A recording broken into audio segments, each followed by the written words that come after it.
Mr. Speaker, I promise I will try my utmost to be as clinical as I can. Do more than promise. Yeah, I promise, Mr. Speaker. I give you my solemn word. As to whether I'm capable of doing that is like asking the leader of the opposition to speak the truth. But, Mr. Speaker, I want to make some points here. You know, and it is the kind of disrespectful conduct within this chamber that causes persons on the street to behave the way they behave. Here we have a leader of the opposition in whose favor a ruling probably did not go. Well, not even a ruling, Mr. Speaker. The facts don't support what he's asserting. But then again, Mr. Speaker, you are dealing with a character who has overtly said that the truth is what you believe it to be. So his truth, irrespective of being diametrically opposed to documentation that has been filed in the land registry, he believes his truth is his truth. Mr. Speaker, he referred to your humble servant as El Crapo, a name, Mr. Speaker, El Guapo, yes, a name, Mr. Speaker, that they have been using himself and the United PAC and supporters of the United Workers' Party have been using to describe me. But you know, Mr. Speaker, if it were me that were to refer to him as an expired product or a large white, they would jump on my tail and prepare a list of insults which they say I hurl at members of the opposition without justification. But I'll not call him large white. I will not call him an expired product. In patois, they call large white gros blanc, and it is not necessarily conducive to any pleasantry. I'll refrain. Mr. Speaker, the leader of the opposition spoke immensely about corruption, and he was going down the road, the Bannon's land, selling a piece of land, Mr. Speaker, selling a piece of land. He asked, where are the tender documents? But the hypocrisy is so glaring, Mr. Speaker. Selling a piece of land, where are the tender documents, Mr. Speaker? I had to smile. Mr. Speaker, notwithstanding you tried desperately to bring him along alignment of reality, he was steadfast in his belief that only the ground floor of the Diamond was sold. That is not true. The document clearly says that the company, which was owned by the government, sold the 5.47 acres of land together with all buildings erected thereon.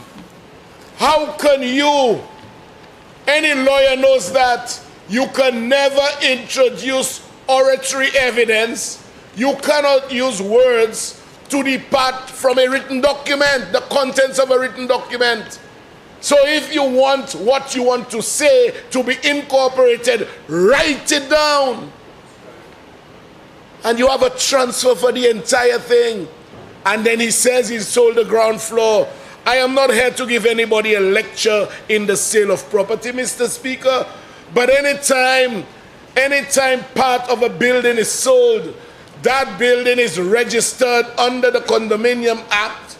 The main parcel of land retains its original number, its parcel number, and each apartment, each block, each villa, each condo has an annexed number.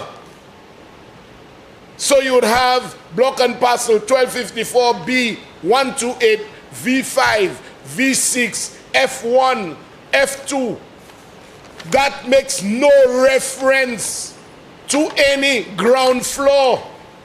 And what he's attempting to do, Mr. Speaker, is to incorporate a development agreement. The development agreement speaks only to rental. And I just want to read a couple sentences from it.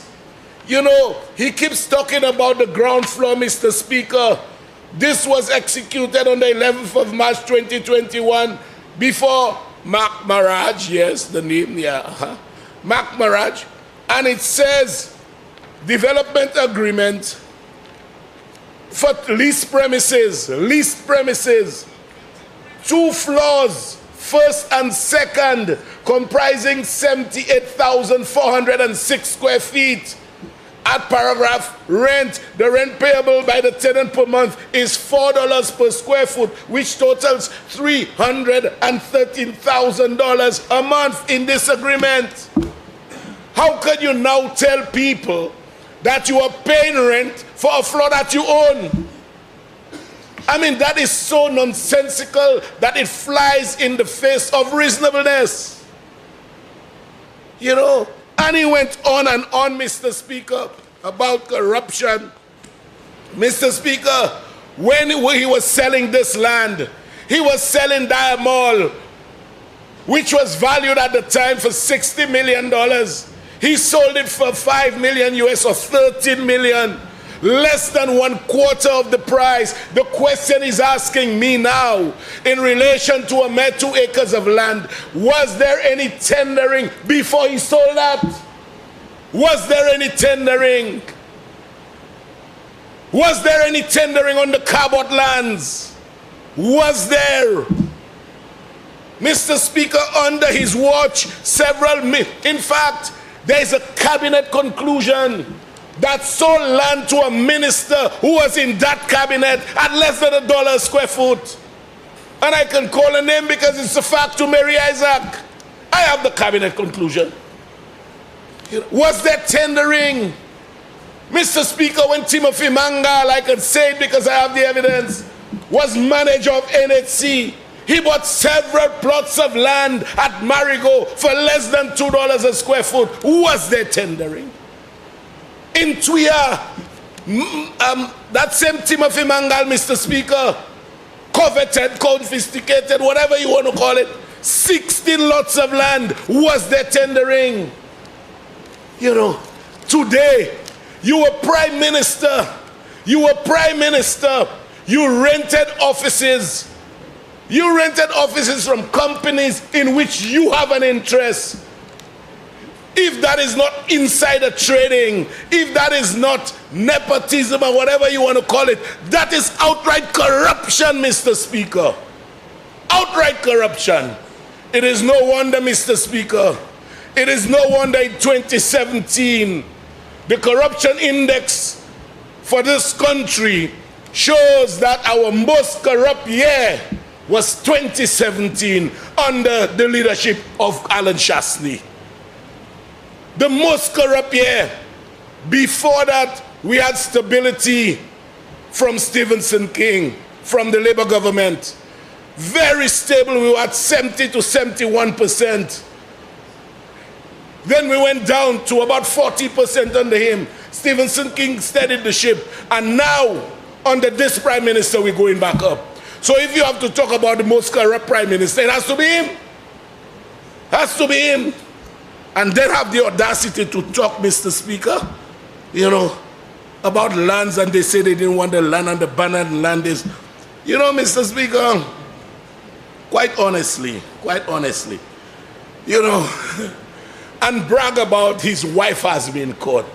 Mr. Speaker, the DSH, land the man did not sell to Tiwa. He sold some land to Tiwa King next to the airport for less than $4 a square foot. $3 and something cents a square foot with outright title. Why didn't he give it to the people of Viewfort? Why didn't he give it to the people of Viewfort? $3 and something cents a square foot. Was there tendering? Absolute ownership, Mr. Speaker. What he did not sell, he lists at $1 an acre for 99 years. Was there tendering? You know, I can go on and on. Our biggest project in this country, St. Jude Hospital, over $180 million was expended on that structure, Mr. Speaker. Was there tendering for any one penny? Not a penny was tendered, Mr. Speaker. one of his former ministers in Guy Joseph was permitted to act as prime minister for 1 day and gave $12 million in direct awards in 1 day. So if he worked 8 hours a day, he was given $1.5 million in direct awards every hour. You know, let's face it. And today, this man has the audacity to stand and talk on corruption. You have the guts. And you know, Mr. Speaker, 11 days before the last election, 11 days, there was another direct award of $70 million. 70, they were bleeding the bull, Mr. Speaker. A virtual impossibility, except once you had the leader of the opposition and the member for Castries Southeast at the time. They were bleeding the bull. $70 million, Mr. Speaker, of direct award 11 days before an election. And you know what he did to the people of this country? You know what he did to the people of this country, Mr. Speaker? He would have asked them to pay 1% per day interest in the event of late payment. So, Mr. Speaker, when you accumulate that, you take Cabot, that was worth 30-something million. It was worth more, but you take the pensioners' money, give it to Cabot to buy the land, and to hell with pensioners. You take that. You take the mall that was valued at 60-something, sold it for less than 25%. You take DSH. You take all the lands, all of them did. You take St. Jude. You know, Mr. Speaker, the corrupt practices in that last administration is glaring, more than glaring. By the way, I need to ask him, but he left, where are the materials and the equipment for St. Jude? Where are they? They must be in forest here somewhere. You know, taking your supporters to go and confiscate property belonging to taxpayers and pretending they are the high and mighty, you know. And today, and I tell you why, Mr. Speaker, 2017, our most corrupt year. Mr. Speaker, I don't want to belabor this point because the bill before us is a very, very good bill, Mr. Speaker. But I'll say this again, and it was the member for Castries North who was prime minister then, when all of a sudden the same member of the leader of the opposition came to cabinet for us to acquire lands for them to build a hotel, you remember? You remember? And he, you know, acquired lands without the guys giving us 1 penny, something, Mr. Prime Minister, Mr. Speaker, that I really, really cried about. My heart ached me that we were taking land from the reasonable men and women, firemen, police officers, nurses, down the south, and vesting it in a company that had not given us 1 penny. You remember that? When you came in, you were prime minister, and when the guys took the land, mortgaged it, and they were about to seize the land, when there was a cry to you, member from Beaufort South as prime minister, and you gladly paid the $40-something million for the people to get back the land. Those are the kind of egregious and corrupt deeds that this man and his cohorts have put this country through, Mr. Speaker. You know, Ernst & Young. Where Ernst & Young came from? Where Ernst & Young came from when our loyal civil servants have discharged their duties with such professionalism, Mr. Speaker. All of a sudden you come in and you bring in Ernst & Young, and having paid them over $50 million to assist you in doing what we pay civil servants to do, and there was never a need for it, they turned their backs because they realized the coffers were getting empty. And he resorted to the very civil servants that he had discarded from the inception. The question is, are people getting paid for those things? Is there a cutback? I don't know. I don't know. But certainly, Mr. Speaker, the Transparency International had every reason every reason to call the Alan Shastney administration the most corrupt in the history of this country. And it's on record, Mr. Speaker. It's on record. So, Mr. Speaker, I mean, even with the real estate and everything else, I do hope, Mr. Speaker, that there ought to be, we should institutionalize that authority that is left with the Ministry of Finance and Ministry of Public Service, where a prime minister can rent from companies that belong to himself, his father, and his sisters. That practice must desist, Mr. Speaker. It is either we legislate against it, or we do something to prevent this insider trading. Because had it been America, look what they did that actor. What's the name for insider trading? They jailed her. You all can remember? Nobody can remember? Martha Stewart. She was jailed for insider trading. But today, there are several lists, Mr. Speaker, in the name of companies entered into when this man, the leader of the opposition, was prime minister, between the government of St. Lucia and those companies in which he has an interest. If that is not nepotism, if that is not insider trading, if that is not dishonesty, it qualifies to be labeled corrupt activity, Mr. Speaker. So, Mr. Speaker, that having been said, I support this, and I'm hoping that even with government, there will be some kind, Mr. Speaker, some kind of insulation, Mr. Speaker, between government as an entity and landlords, so that it cannot be that the one who is calling the shots is the Minister of Finance and is the one who enjoys the rental of his building. Something is fundamentally wrong with that, Mr. Speaker. And if persons cannot see that, then something is fundamentally wrong with them. We have a problem. We have a problem, Mr. Speaker.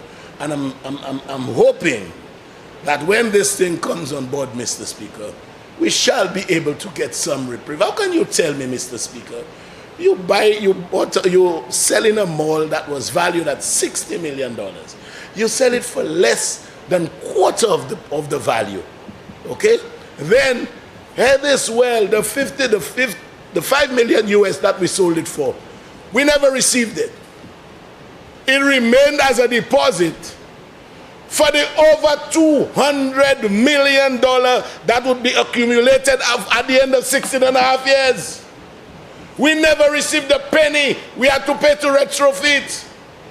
It was like signing a document and giving away a government's asset.